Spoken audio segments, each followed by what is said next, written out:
My name is Lori Morgan.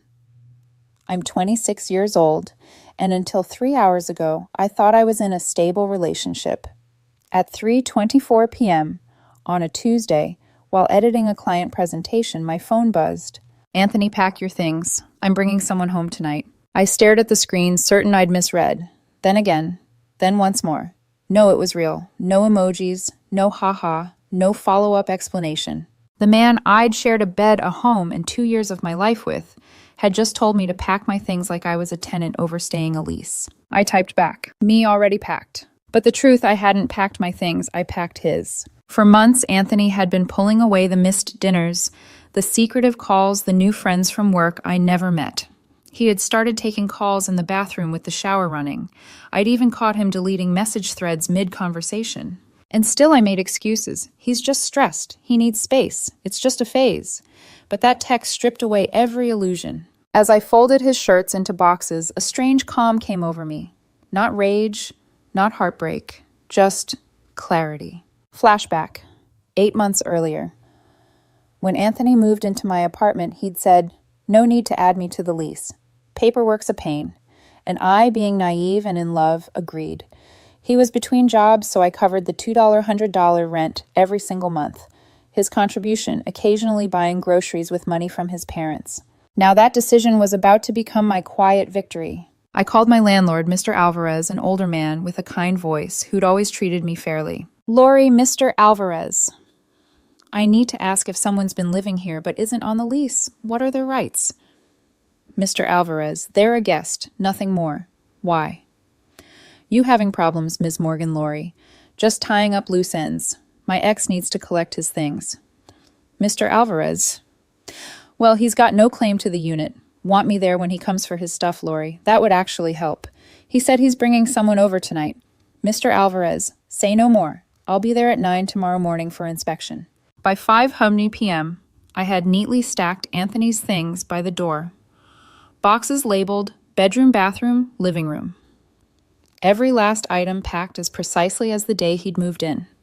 On the counter, I left the apartment keys beside a note. "As requested, I've packed and left. Your belongings are by the door.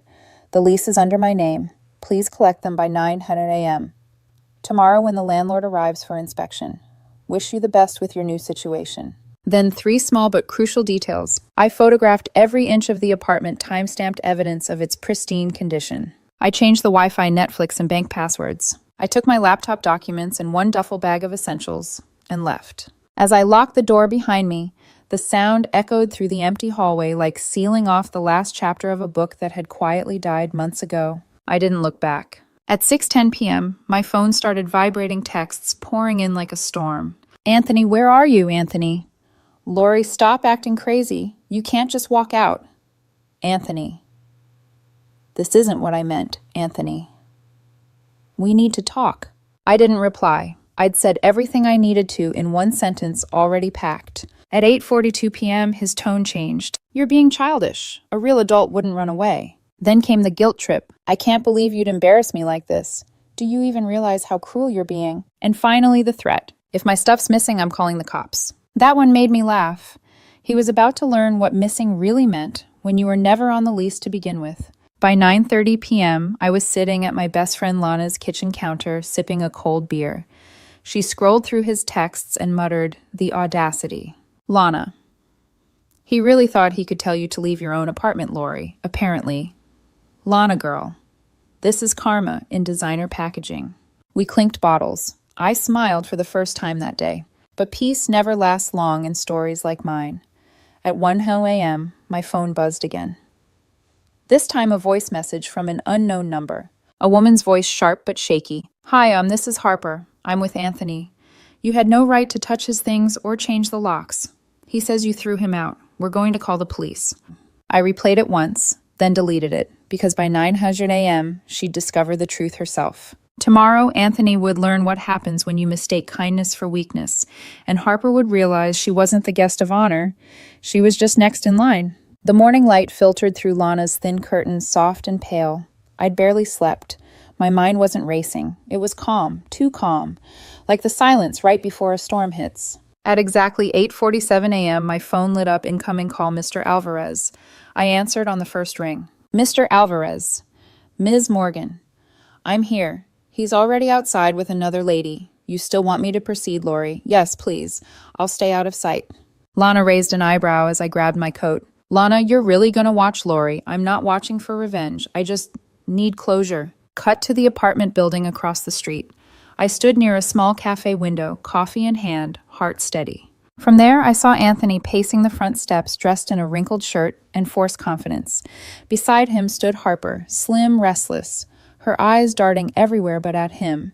She looked like someone who'd walked into a story she didn't understand. The door opened. Mr. Alvarez appeared, clipboard in hand. I couldn't hear the conversation, but I didn't need to. I could read every reaction. First came confusion. Anthony gesturing toward the door, his voice sharp. Then realization, Mr. Alvarez showing him the lease paperwork. Then panic Harper's expression, folding into embarrassment as she muttered something and took a step back. Mr. Alvarez pointed at the boxes by the door. Anthony's shoulders slumped. And then, like a final punctuation mark, Harper turned and walked away fast, her phone pressed to her ear. Anthony called after her, but she didn't look back. At 9:14 a.m., my phone rang again. Mr. Alvarez, Ms. Morgan. Just so you know, the situation's been handled. Your ex packed up and left with his things. Tried to say you weren't on the lease. I had to show him the papers. Lori calmly. Thank you for confirming, Mr. Alvarez. He also accused you of throwing him out unfairly, but once I mentioned the rent receipts were under your name, he shut up real quick. Lori, I appreciate you being there. Mr. Alvarez with a chuckle. No problem. Seen this movie before, but never with such tidy boxes. I smiled. For the first time in months, I felt safe. But Anthony wasn't done. At 10:03 a.m., texts started flooding in again. Anthony, you humiliated me. Anthony, you're heartless. Anthony, Harper left. I hope you're happy. Anthony. I'll tell everyone what kind of person you really are. Each message came with less punctuation, less logic, like a man losing control of his own story. I didn't answer. Instead, I went home that afternoon quietly once the coast was clear. The apartment smelled faintly of lavender from the candle I'd left burning the night before. Empty, silent, but mine again. As I walked through each room, I noticed the subtle ghosts of him everywhere. The dent on the couch where he always sat, scrolling the mirror he used to check his hair before going out the kitchen counter where we used to make Sunday breakfast. But there was something else now light. Without his clutter, the apartment looked bigger, cleaner, alive. On the kitchen counter beside his abandoned keys was a single envelope. No handwriting, no name, just a folded sheet of paper inside. It read, "You'll regret this." No signature, but I didn't need one. I folded it neatly and slid it into a folder labeled Evidence. That night, I sat on my balcony, watching the city lights blink like 1,000 restless eyes. Lana joined me, handing over a blanket and a mug of tea. Lana, you, okay, Lori? Better than I expected. Lana. He's going to try something. Guys like him always do. Lori quietly, I know. But this time I'm ready. But this time, she leaned back smirking. Lana, you realize you just flipped his entire power game on its head, right? He told you to pack your stuff, and you packed his. That's poetic justice. Lori smiling faintly. It's not justice, it's balance. Foreshadowing scene. As she sips her tea, Lori's phone buzzes once more. A new message from an unknown number. You think you won, but you haven't seen what I can do. The screen glows against her face. Her calm expression doesn't change, only her eyes harden. Lori voiceover. When someone shows you who they are, believe them. Anthony showed me long ago. I just refused to see it. The city hums in the distance, unaware that the war has only just begun. 3 days passed. No knocks on the door. No police. No apologies. Just silence, the kind that hums in your ears like static. Until one Thursday morning, my phone lit up with a name I hadn't seen in months. Margaret Cole, Anthony's mother. I hesitated before answering. Lori. Hello. Margaret strained Lori. Honey, what on earth happened? Anthony's telling everyone you threw him out and locked him out of his home. Lori. Did he also tell you whose name is on the lease? There was a long pause. Margaret, no.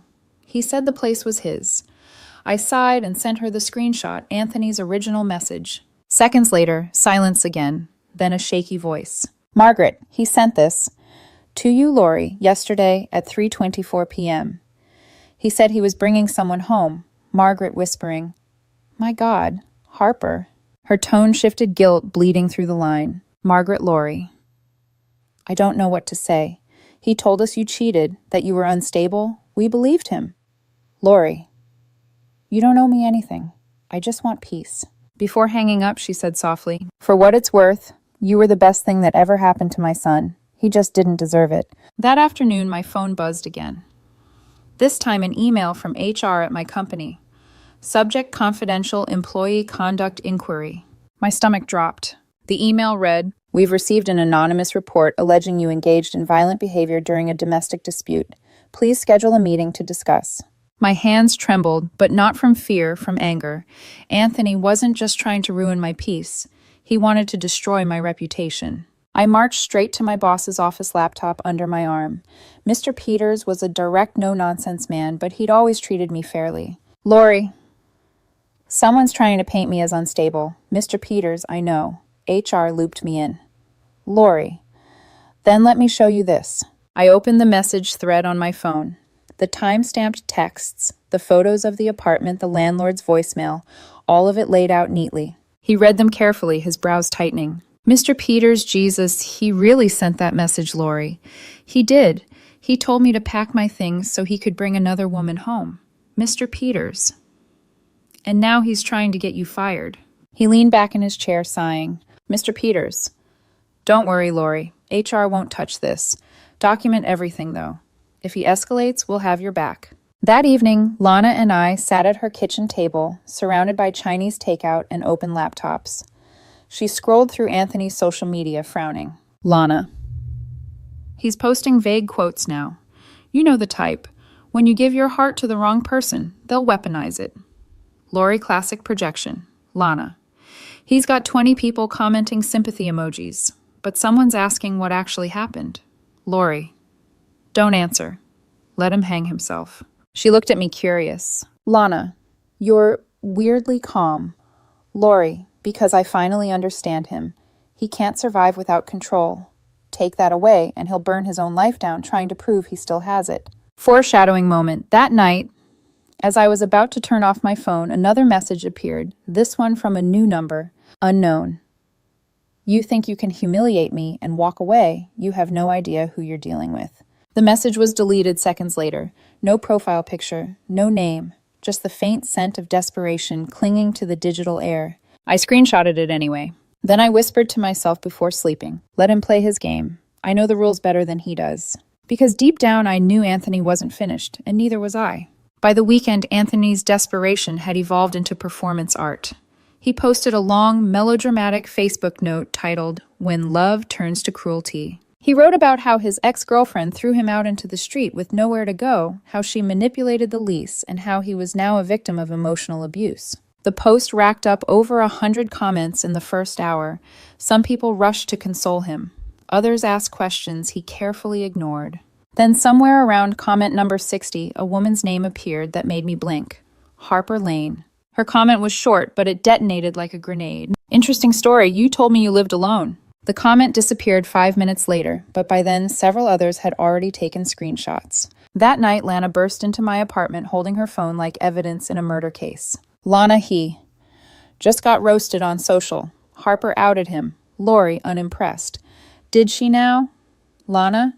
Oh yeah. And now he's replying to everyone like he's the misunderstood poet of heartbreak. Lori let him perform. The audience is changing. By Monday, his victim act had backfired. A mutual friend, Tara, who had always been suspicious of him, DM'd me. Hey, just so you know, a few of us saw the screenshots. He's telling 3 different versions of what happened. We know he's lying. For the first time since this began, I felt a quiet satisfaction, not vengeance, just balance tipping itself back into place. But Anthony didn't stop. He started sending me Venmo requests. Rent compensation, $2, $100, emotional damages, $500, moving costs, $300, time wasted, priceless. Each came with little notes. You owe me for establishing residence. I'll file a claim if you don't respond. Lana and I stared at them dumbfounded. Lana. He's invoicing you for heartbreak. Lori dryly. He should add embarrassment while he's at it. I forwarded the screenshots to my cousin Derek, who's a lawyer. He called within minutes, laughing so hard he could barely breathe. Derek. He has no case, Lori. He's not on the lease. He never paid rent. He's legally a guest. Keep everything, though, in case he tries something stupid. Lori, he already has. Midweek things escalated again. Someone, obviously Anthony, created a fake Instagram account pretending to be me. The bio read, "Just a girl who throws men out when she's bored." It had 2 post-cropped photos of me from our old vacations captioned with manipulative nonsense like, "When you play the victim long enough, people forget the monster you are." I didn't cry. I didn't even flinch. I reported the account and messaged Instagram support with all the proof I had, screenshots, timestamps, and copies of his recent threats. Within 24 hours, the account was gone. Still, something inside me shifted. This wasn't about heartbreak anymore. It was about control. He wanted to rewrite the story to make me the villain in his tragedy. But he underestimated one thing: I had receipts and patience. That weekend, I scrolled through social media, quietly watching his mask slip in real time. The comments beneath his posts had changed tone. "Wait, weren't you living in her apartment? Didn't Harper say you lied to her? Maybe stop posting and go get a job." Then, buried between the chaos, I found a single comment that made my chest tighten. "She was too good for you, Anthony, and you knew it. Margaret Cole." His mother. It got 15 likes before he deleted it. Later that night, a message from a name I didn't expect appeared on my screen. Sophie Cole, Anthony's sister. "Sophie, I'm sorry. I didn't know how bad it got. Mom showed me everything. He's not himself lately. Lori. He's exactly himself. That's the problem. Sophie, for what it's worth, I believe you. Don't let him drag you back into his mess." As I sat alone in the quiet, my phone buzzed one last time that night. Another number. Another attempt. "Unknown. You win. Hope you're proud. You've ruined everything." I typed one response, slow and deliberate. "Lori, no, Anthony. You ruined yourself." Then I blocked the number. Outside, thunder rolled through the night, heavy and distant, like the sound of something ending for good. But deep down, I knew it wasn't truly over yet. Anthony wasn't the kind of man who disappeared quietly, and fate, I suspected, wasn't done teaching him lessons. By the next week, the internet had already turned Anthony's pity parade into a public spectacle. The man who once bragged about being too charming to fail was now drowning in his own lies. It started small whispers in mutual circles, people comparing screenshots, stories, timelines. Then suddenly a leak. A mutual friend. Tara posted a screenshot compilation on her Instagram story. Anthony's original, "Pack your things." Message Harper's deleted comment, and even his fake Venmo requests. The caption read, "There's always 2 sides, and sometimes one of them has proof." The post spread fast. Screenshots have a longer life than truth itself. That afternoon, while working from home, I got an unexpected call. "Mr. Alvarez, landlord." "Ms. Morgan, you'll love this one. Guess who just tried to apply for an apartment in the building, Lori?" Smirking Anthony. "Mr. Alvarez bingo. He used you as a reference and claimed he was the primary tenant before you unfairly kicked him out." I laughed, a soft, disbelieving laugh that sounded almost like relief. "Lori, what did you tell him, Mr. Alvarez?" "That I don't rent to people who lie about paying rent." I thanked him, hung up, and sat back in my chair. It was poetic. The very building where he'd tried to humiliate me now refused to take him in. Scene cut. Cafe interior, 3 p.m. I met Sophie, Anthony's sister, for coffee. She looked tired but determined. "Sophie, he's been spiraling. Dad cut him off financially. Mom's done too. He's blaming everyone you. Harper, even me. Lori, he needs to hit rock bottom before he'll look up." Sophie, I think he's already there. She pulled out her phone and showed me something that made my stomach twist. Anthony's new social post captioned, "When everyone betrays you, maybe it's because you cared too much." The comments were brutal. One read, "No, it's because you lie too much." Meanwhile, Harper had quietly resurfaced. She posted a single story, just text on a black background. "Apologies to anyone who got caught in someone else's mess. I learned my lesson." Rumor had it she dumped Anthony after finding out he was still messaging another girl while dating her. Apparently, the other girl sent Harper screenshots of him promising to start fresh once Lori was gone. The irony, he'd gotten exactly what he wanted, Lori gone, Harper by his side, but somehow ended up alone anyway. By Friday, even his most loyal friends were distancing themselves. I received another DM, this time from Alyssa, one of his oldest friends. Alyssa just wanted to say, "He's been telling everyone different stories. One of them was that you were violent. Another said, you stole his money. We've all seen the screenshots. You don't have to defend yourself anymore. Lori, thank you. I'm done defending. The truth defends itself." That night, I scrolled through my messages, everything from Margaret's apology to Anthony's last threat, and something inside me shifted. The pain, the fear, the anger, it was gone. All that was left was clarity. I wasn't the same woman who'd cried into her pillow 2 weeks ago. That version of me believed in his potential. The woman I was now believed in patterns, and his were carved in stone. Cinematic moment, evening balcony scene. Lori sits by the railing sipping coffee. The city glows below, alive and indifferent. Her phone buzzes one more time. New message. Unknown number. "You destroyed my life. No one will talk to me. I can't even rent an apartment because of you." Lori reads it once, then twice, then hits delete. She whispers to herself, "Maybe now you know what it feels like to lose something that was never yours to begin with." She stands, closes the balcony door, and walks back inside. The camera lingers on the city lights flickering outside like 1,000 tiny endings burning quietly in the dark. It had been 3 weeks since the text that ended everything. 3 weeks since I packed his life into boxes and reclaimed mine. And in those quiet mornings that followed, I rediscovered something I didn't realize I'd lost myself. I was back in my own apartment. Same walls, same window view, but the energy was different, lighter, clearer. The kind of peace that comes after surviving a storm you thought would break you. One morning as I was brewing coffee, my phone buzzed again, this time from Mr. Alvarez. "Mr. Alvarez. Just a quick update, Ms. Morgan. Your ex showed up again yesterday." Lori calmly. "Let me guess the building, Mr. Alvarez, you guessed right. He said he wanted to revisit old memories and accused me of discrimination when I told him to leave. He's officially banned from the property now." I laughed softly. Anthony had gone from smug to desperate and now to delusional, a man clawing at a door that had already closed. Later that week, I ran into Sophie again at a bookstore cafe downtown. She smiled faintly when she saw me. "Sophie, he's still at Mom and Dad's. They've given him 30 days to find a job or move out." Lori Roberts serious this time, Sophie dead, serious. Mom's heartbroken, but even she's done making excuses. She hesitated, then added quietly, "Sophie, he told them you ruined him. Dad said, 'No, son, you ruined yourself.'" I smiled a small one. "Lori, that's the most honest thing he's probably ever heard." That night, I got another message, this time from someone unexpected. Harper. "Hi, Lori. You don't know me, but I think we've both learned a lesson from the same man.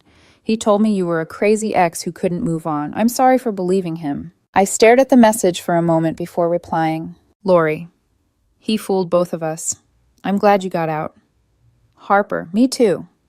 For what it's worth, you handled it with more grace than most people ever could." There it was, the strange bond of two women who survived the same storm from opposite sides. Montage sequence. Lori painting again, her sketchbook open beside a steaming cup of coffee. A job promotion email. "Congratulations on your new position, senior designer." A phone call with Lana, both laughing about dating apps and bad bios. A small dinner table scene with friends, laughter, warmth, life returning. Her smile isn't forced anymore. It's quiet, genuine. Then, one evening, while cleaning her desk, she finds something at the bottom of a drawer, the printed copy of Anthony's "Pack Your Things" text. The ink slightly faded, but the words still sting with old arrogance. She reads it once more, then slowly, deliberately feeds it into a small shredder. As the paper disappears, her voice plays softly over the scene. Lori voiceover. "He told me to pack my things and leave. So I did, but I packed his first." Final closure scene. A month later. Lori walks into her office, confident, radiant. A coworker congratulates her on her promotion. She thanks them with a smile. Outside, the city glows under the evening sky. Her voice fades in again, calm and resolute. The sound of a woman who's seen hell and now chooses peace. Some endings don't come with apologies or closure. They come with freedom. The day he told me to pack my things, I thought I was losing everything. But really, I was reclaiming myself. She pauses at the window, sunlight catching in her hair. Because sometimes the best revenge is simply not caring anymore.